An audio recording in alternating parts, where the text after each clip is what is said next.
Hello বন্ধুরা, তো দেখো এটা কুমড়ো নিয়েছি একটা। আর কুমড়োটা আমি দেখো এটা খুব সুন্দর করে ছাড়িয়ে নিয়েছি। তো আমি এটা ছোট ছোট করে কেটে নেব। হ্যালো বন্ধুরা, তো দেখো আমি ছোট ছোট করে কেটে নিয়েছি। এদিকে কুমড়োটা পুরো কেটে নিয়েছি।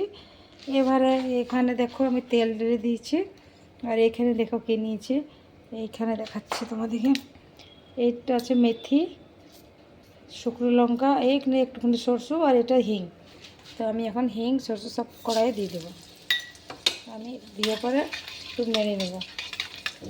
তেল গরম হয়ে গেছে।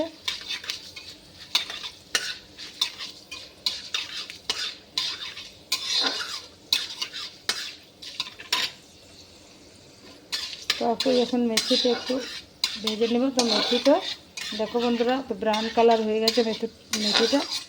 তো বেশি মেথিটাকে জ্বালাবো না।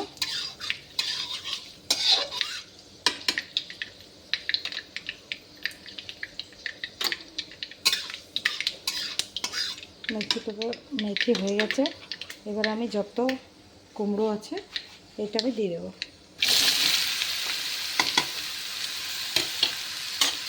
আমি নেড়ে নেবো ভালো করে। ভালো বন্ধুরা, তো দেখো আমি এখানে সব কুমড়োটা দিয়ে দিয়েছি। এবার কুমড়োটা দেওয়ার পরে আমি দেখো 1 চামচ নুন দিয়ে দিলাম। পরিমাণ মতো নুন দিতে হবে। তো নুন দিয়ে দিলাম। আর নুন দেওয়ার পর একটুখানি হলুদ দিতে হবে। একটুখানি হলুদ দেবো, বেশি দেবো না। আর তারপর আমি দিয়ে দেবো একটুখানি লাল মির্চ। তো দিয়ে নাড়াচাড়া করবো। ঠিক আছে, নাড়াচাড়া করে নিলাম। এটা আমি এই কুমড়োটা বানাচ্ছি খাট্টা মিঠা কুমড়ো। তো এইখানে আমি কুমড়োটা ঢাকা দিয়ে দিলাম, সিদ্ধ হয়ে যাক। তো বন্ধুরা, সবজিটা একবার দেখে নিব।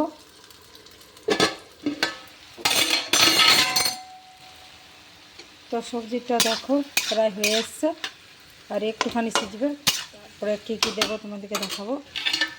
আর সিদ্ধ হয়ে যায়। তাহলে বন্ধুরা, তো দেখে নেব।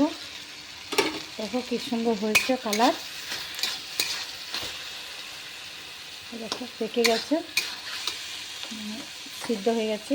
তো সিদ্ধ করা হয়ে আমি দিয়ে দেবো 2 চামচ চিনি। 2-3 চামচ চিনি দিয়ে দিলাম। 3 চামচ চিনি দিলাম। আর এখানে দেখো 1 চামচ মতন আমচুর পাউডার। চিনি আর আমচুর পাউডার মিক্স করে দেব। তো যে আমার সবজি রেডি হয়ে গেল খাট্টা মিঠা। তো তোমরাও খাট্টা মিঠা পছন্দ এইভাবে বানাবে, খুব ভালো লাগবে। এটা আমি এই খাট্টা মিঠা কুমড়োর বানালাম। তো ভিডিও ভালো লাগে তো লাইক কমেন্ট শেয়ার করে দেবে। আর ভিডিও সবজি হয়ে গেল, আমি গ্যাস বন্ধ করে দিলাম। তো ভিডিও এই পর্যন্ত। বাই।